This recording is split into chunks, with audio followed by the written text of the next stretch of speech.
Patricio Geli va a hablar a continuación sobre estrategias nociológicas del socialismo europeo para abordar la realidad latinoamericana y va a hablar del periodo 1889-1914, que es el de la Segunda Internacional antes de la Guerra Mundial, de la Primera Guerra Mundial. Patricio Geli es uno de los profesores de nuestra universidad y tiene como antecedentes, ha hecho historia en la Facultad de Filosofía y Letras de la UBA, un egresado de la UBA más, como casi todos nosotros. Aparte de haber hecho estudios secundarios en el Colegio Nacional de Buenos Aires, que también es de la UBA, pero no encontraron una primaria todavía para una universidad que ya está tan desmadrada. Sus estudios de posgrado fueron en Leiden, en Holanda, y escribió una tesis sobre mirarse en la periferia imágenes de América Latina en la prensa socialista europea en tiempos de la Segunda Internacional, que es exactamente el periodo 1889-1914 que va a abordar en su exposición. También es profesor de historia contemporánea y ha hecho seminarios y cursos tanto en la Universidad de Buenos Aires 2008-2009 como a partir de 2011, 2012, 2013 en nuestra universidad. Es responsable del Seminario de Historia Cultural, Historia Política 2013, hace también el Seminario de Historia Política Contemporánea y la maestría en UNTREF sobre incursiones en la Alemania nazi, problemas y debates en perspectivas historiográficas. Dirige el proyecto de investigación Historias Intelectuales Atlánticas, Europa y Argentina, de la Belle Époque a la Guerra Fría, ideas, intérpretes y escenarios políticos. Con lo cual es un excelente lector de la relación entre Europa, el impacto que puede tener en América Latina, y como en parte hay que agradecerle nuevamente, que lo hice ayer y lo vuelvo a hacer hoy, ya en carne de lo teórico por parte de los profesores, a Lorenzo haber organizado esto, es a la vez audaz como provocación de tener estos temas, y además está muy bien porque hay que estar muy seguro de sus conceptos para tener europeos y profesores de América Latina hablando sobre cuál es el rango y el nivel del eurocentrismo, de cuál es la virtud, cuál es el defecto y cuáles las opiniones que tienen los profesores de Europa sobre el efecto, y los profesores de América Latina, que gran parte de nosotros hemos sido formados en posgrados en Europa, sobre el impacto. De todo esto un poco nos va a hablar en la escasa media hora que va a tener, o 25 minutos, nuestro amigo Patricio. Adelante. Bueno, muchas gracias. Efectivamente, esto que voy a decir es un recorte muy acotado de una tesis doctoral ya hecha hace mucho tiempo, que tiene que ver sobre cómo el socialismo europeo de fines del siglo XIX, principios del siglo XX, interpreta América Latina. Yo me dediqué a estudiar discursos, ideas, pero no solo a los grandes intelectuales, sino me interesó horadar e investigar en lo que es el militante socialista europeo y las interpretaciones más populares de ese mundo socialista popular europeo sobre América Latina, y para eso utilicé el mejor medio que existe en la época, que es la prensa partidaria, y me dediqué a estudiar la prensa partidaria de 8 partidos socialistas europeos, lo cual me dio una visión bastante amplia sobre cuáles son las interpretaciones de América Latina. Uno de los más importantes pensadores socialistas argentinos de la segunda mitad del siglo XIX, José Aricó,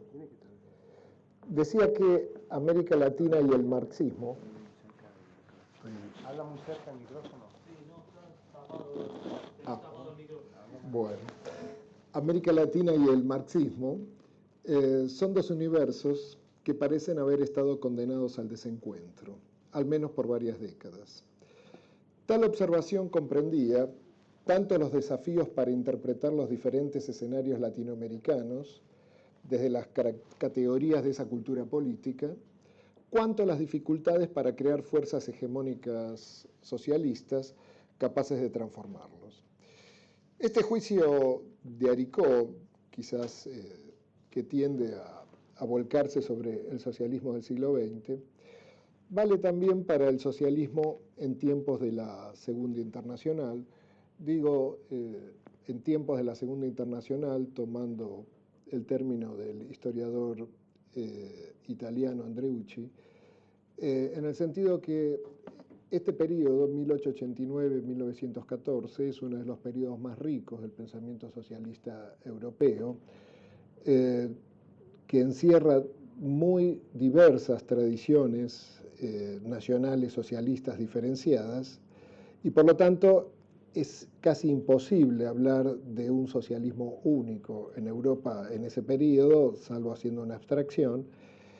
Y en ese sentido es más correcto, no hay un pensamiento socialista segundo internacionalista, esa es una construcción retrospectiva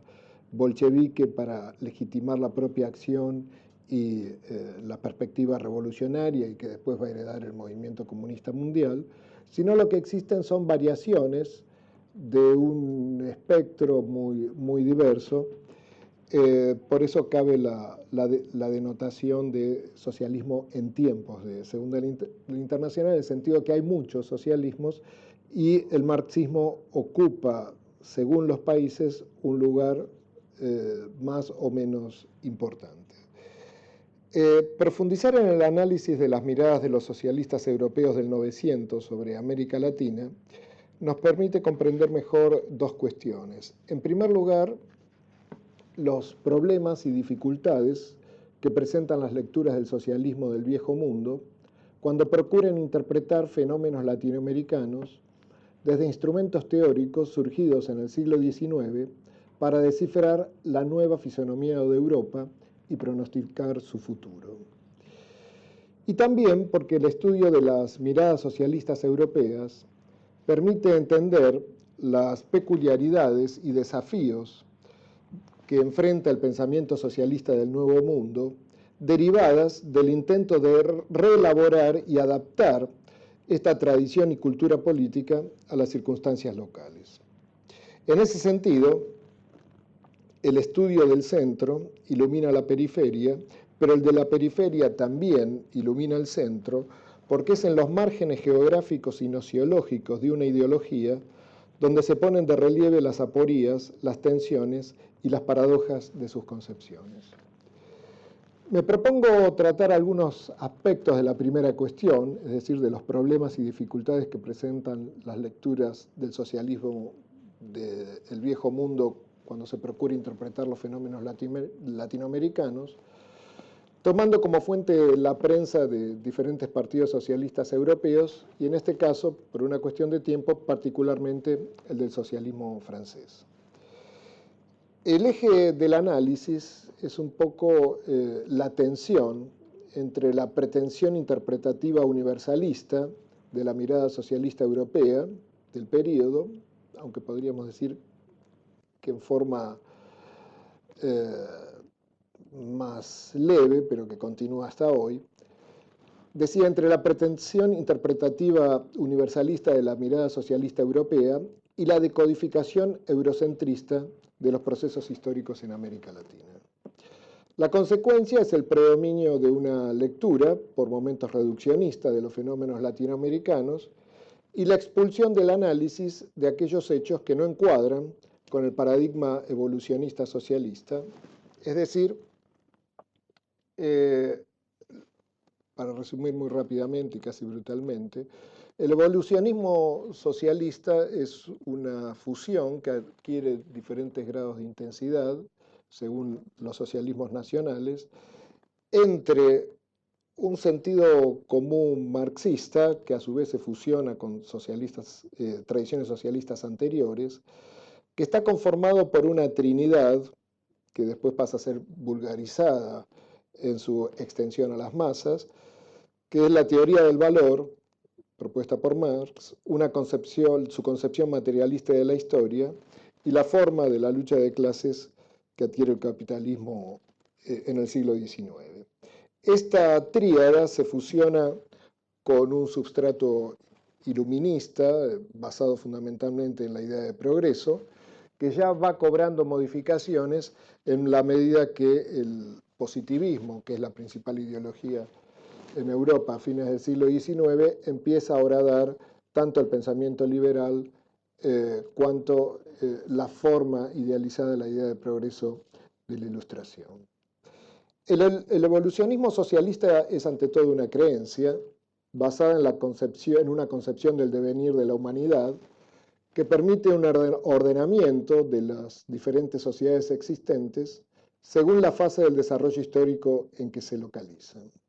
En este sentido, hace posible una clasificación topográfica de los pueblos extendidos sobre la Tierra en función de un futuro que es conocido con antelación. El evolucionismo socialista lleva al menos dos problemas que proyectan también más allá de los contextos sociales donde fue pensado. En primer lugar, es muy eficaz para que cada militante pueda detectar la fase en que se encuentra cada sociedad, para inteligir el mundo y realizar y llevar a cabo su práctica política, pero es ineficaz para conocer las peculiaridades locales, donde solo resultan válidos los signos que verifican la legalidad universal preconcebida. En segundo lugar, y esto es peligroso para una organización que se propone la transformación de la sociedad, considera cada momento como un resultado histórico necesario, es decir, termina justificando las condiciones de existencia o las condiciones existentes en un país, lo cual a veces conduce a un análisis que lleva a la parálisis política. El problema es sobre todo qué hacer en América Latina hasta que aparezca plenamente el capitalismo y por lo tanto el sujeto moderno para transformarlo, es decir, el proletariado. Ahora, calificar una mirada de eurocentrista es el inicio de un problema más que su conclusión. En este caso es necesario analizar cómo es elaborada por un sujeto colectivo que busca la redención de la humanidad, esa mirada, y que busca la redención de humanidad y por lo tanto establece una relación de empatía, en este caso con los pueblos latinoamericanos, pero que al mismo tiempo, desde su punto de vista nociológico, cierra la salida para cualquier iniciativa política proveniente de ellos mismos, es decir, para constituirlos en actores de su propia liberación. Por lo tanto, un estudio más complejo del eurocentrismo debe proceder a deconstruir la trama del discurso para hacer evidentes los callejones sin salidas de este sentido común socialista europeo. Al mismo tiempo que existe el evolucionismo socialista, existen otras miradas coetáneas dentro del socialismo que procuran eludir los obstáculos planteados por el evolucionismo socialista, en el sentido que esto demuestra que no se puede reducir la cuestión del eurocentrismo a una cuestión de inevitabilidad, es decir, a un determinismo epocal, a la idea de que hay una cárcel de época, y en ese sentido hay que distinguir, dentro del límite de lo pensable en esa cosmovisión socialista de época, de quienes atienen a una perspectiva hegemónica y quienes buscan aún, sin construir una mirada que todavía no puede ser alternativa, atajos pasadizos y buscan horadar ese sentido histórico dominante. Hay dos rasgos íntimamente vinculados en el discurso socialista europeo sobre América Latina, por lo menos del período, y esto tiene mucho que ver con el tipo de fuentes que yo trabajé. En primer lugar, la fragmentación. Hay un astillamiento del observador, las miradas sobre América Latina dependen, por un lado, mucho de la tradición socialista nacional en la que nos ubiquemos, y al mismo tiempo el tratamiento de América Latina es bastante huidizo porque es muy discontinua la mirada del socialismo europeo sobre América Latina y por lo tanto no siempre es fácil reconstruir un desarrollo interpretativo. El otro tema, y esto ya viene de Marx, incluso del socialismo romántico, es la lateralidad del mundo latinoamericano para el pensamiento socialista europeo. Esta ausencia, que por ejemplo en el caso de Anikov fue mostrada claramente como un problema nociológico, en el sentido que detrás del interés hay un límite, de la supuesta falta de interés hay un límite nociológico. Los socialistas europeos se interesan más por Europa, por supuesto, por Estados Unidos, pero también en este periodo por lo que había sido la expansión colonial en África y en Asia. América Latina en ese sentido es difícil de encuadrar, son repúblicas independientes, y es muy difícil de encuadrar dentro de los dos marcos conceptuales a través de los cuales el socialismo en tiempos de la Segunda Internacional comienza a inteligir los territorios no desarrollados. Me refiero a la cuestión colonial y a la cuestión nacional. América Latina en ese sentido interesa cuando a ella aparece involucrada con algún país europeo. En ese sentido, las formas de abordaje de Latinoamérica en la prensa socialista del periodo comprende actitudes, estrategias globales de aproximación y procedimientos nociológicos. En cuanto a actitudes, se pueden detectar claramente dos, que son las que más saltan a la vista cuando uno examina periódicos de la época. En primer lugar, el uso del fenómeno latinoamericano como un instrumento para la lucha en el espacio público europeo, es decir, como un insumo, donde los juegos discursivos por los cuales, o a través de un juego, digamos, discursivo, por los cuales los enemigos políticos de los socialistas europeos son desacreditados. Quiero decir, aparece América Latina en un sentido peyorativo cuando se acusa, por ejemplo, a los liberales europeos de complicidad con regímenes despóticos, en el caso del mexicano, por ejemplo, el mexicano de Porfirio Díaz me refiero, de inconsecuencia en el seguimiento de los propios principios liberales que tendrían que seguir los liberales europeos, y la falta de energía incluso para defender los intereses nacionales en el Nuevo Mundo. En este sentido, los partidos socialistas de todo el mundo, pero el argentino, los norteamericanos en Europa, han pasado por un doble proceso, un proceso de institucionalización bastante complejo que lleva a los partidos socialistas a definirse por entrar en el sistema político liberal y aceptar sus reglas de juego, pero también un proceso de nacionalización de los partidos socialistas que los lleva a la larga, una vez que entran en ese juego, a constituirse en voz de la nación. Por eso es muy común que los partidos socialistas en Europa asuman la voz y la defensa nacional de sus inmigrantes que han ido a América Latina. La otra actitud muy común que uno observa en el discurso socialista del periodo es lo que yo denomino el paternalismo de izquierda, es decir, una solidaridad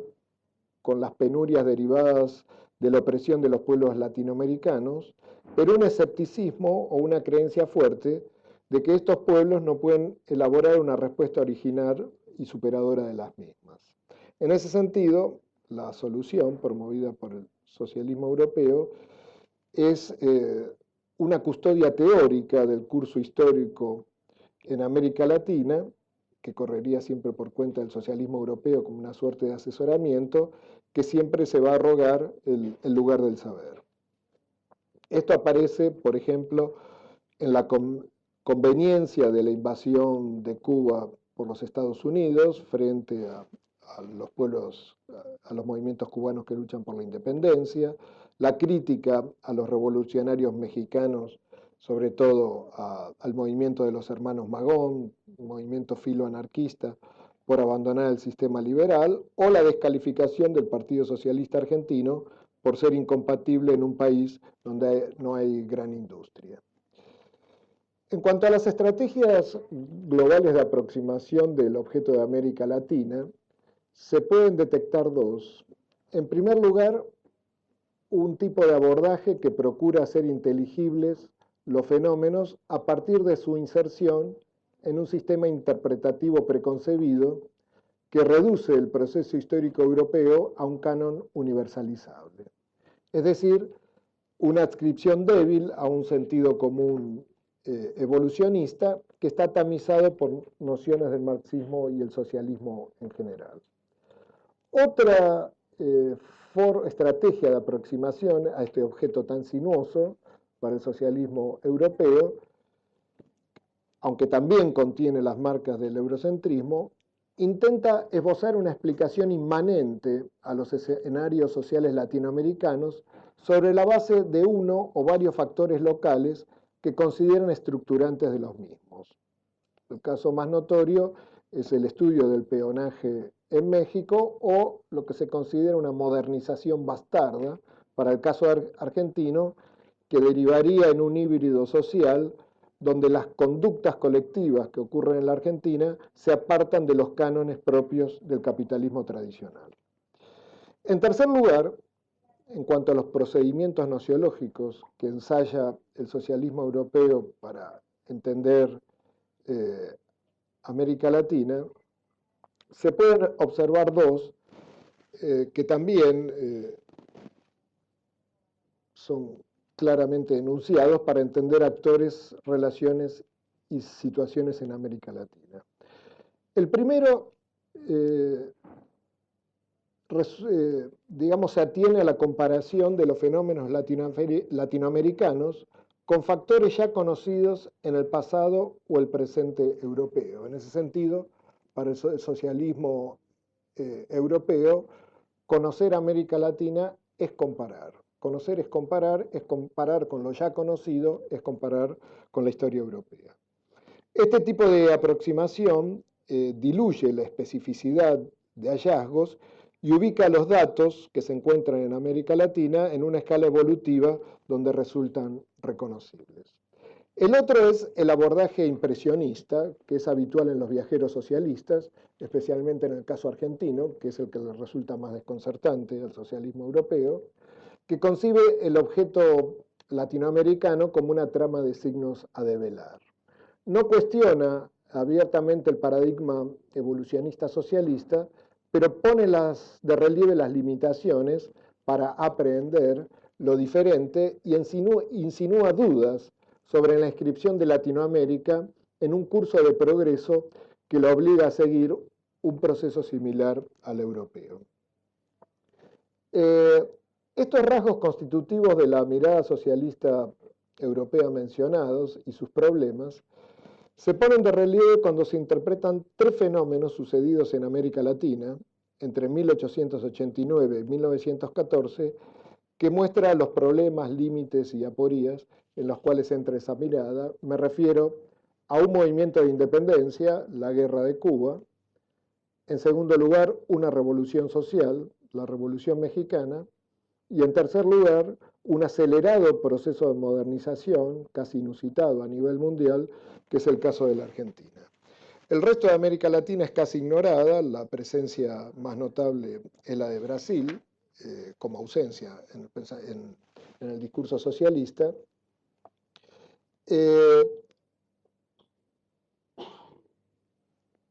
Voy a mencionar muy escuetamente, para dar un ejemplo, en todo caso lo hago después de la discusión, cómo se aplica esto a un estudio de caso, y me voy a enfocar en la Revolución Mexicana. Porque este suceso, que es un proceso, la Revolución Mexicana, pone en evidencia los límites para pensar un acontecimiento revolucionario fuera de las fronteras de Europa, donde el principal actor no es ni el proletariado industrial ni una nítida burguesía liberal, que son los casos más conocidos en Europa. Pensemos la Revolución de 1789, 1830, 1848, la Comuna de París. Estos son, tanto el proletariado como la burguesía liberal, los únicos protagonistas a quienes el socialismo europeo ha reconocido una capacidad transformadora de la sociedad, o al menos un intento de modificar la sociedad. Eh, Todavía está en el aire las discusiones que se han suscitado en Europa después de 1905 con motivo de la Revolución Rusa, producto de la guerra ruso-japonesa.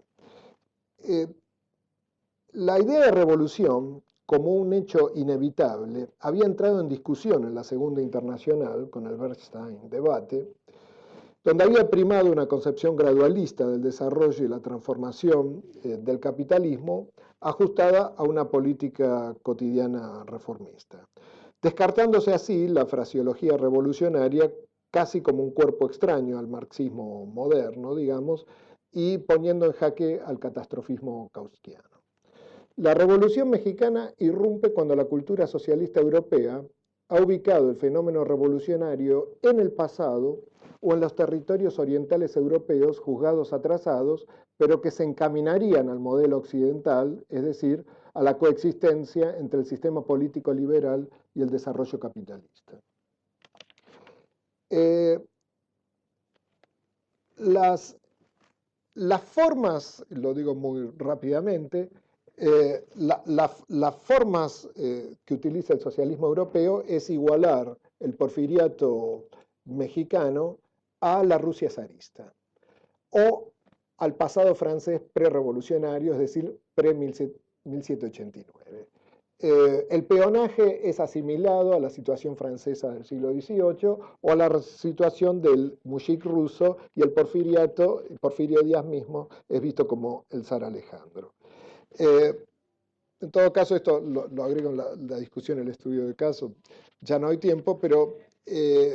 me gustaría, aunque sea, mencionar los desconciertos que va produciendo la Revolución Mexicana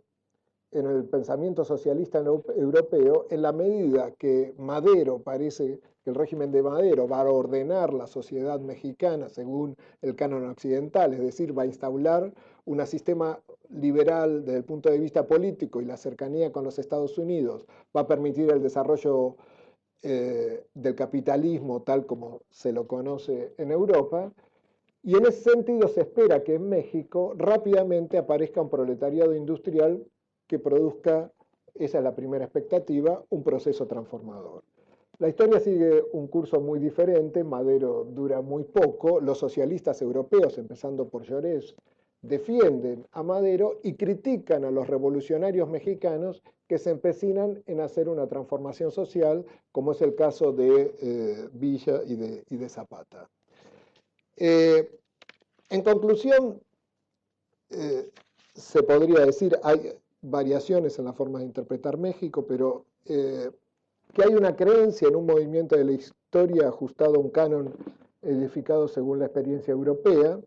que deposita una enorme confianza en la gigantesca acción transformadora de las fuerzas productivas como modeladoras de la sociedad y la cultura, y tiende también a generar una actitud que excluye o subestima una renovación proveniente de la praxis política latinoamericana, que siempre va a estar subordinada a esa transformación que siempre se está esperando de las fuerzas productivas en Latinoamérica. Y que frecuentemente localiza, en el caso del socialismo europeo, toda posibilidad de cambio en la presencia de un agente exterior que altere esa estabilidad, esa especie de historia circular en la cual está inmersa América Latina. El evolucionismo socialista conduce entonces a una clasificación jerárquica de las sociedades existentes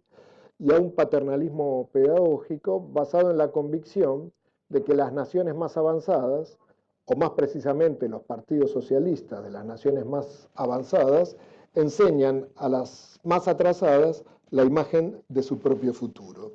Es decir, que en esta perspectiva, custodiados por los portadores del único saber legítimo, mientras se despliega la incontenible fuerza de la civilización moderna, a la mayoría de los habitantes de América Latina les quedaría aguardar que la historia los rescate de la monotonía del atraso para ser partícipes de un futuro de redención universal que otros ya han soñado por ellos.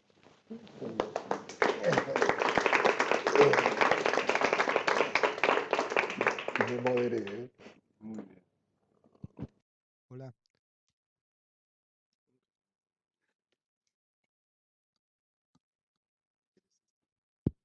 Hola, hola. Muchas gracias, Patricio. Qué interesantes las dos presentaciones y cuánto más tiempo nos hubiéramos quedado escuchando. Lástima que en 20 minutos, media hora hay que poner límites porque estamos en un grupo de que tiene más actividades. Incluso hay otra actividad en el fin de la mañana con el profesor Paradiso, así que lo que les voy a pedir es que si hacemos el break, que sea cortito. Estaba previsto para un poco más, pero hagámoslo por favor en 10 minutos y retomamos para poder llegar a la... Gracias.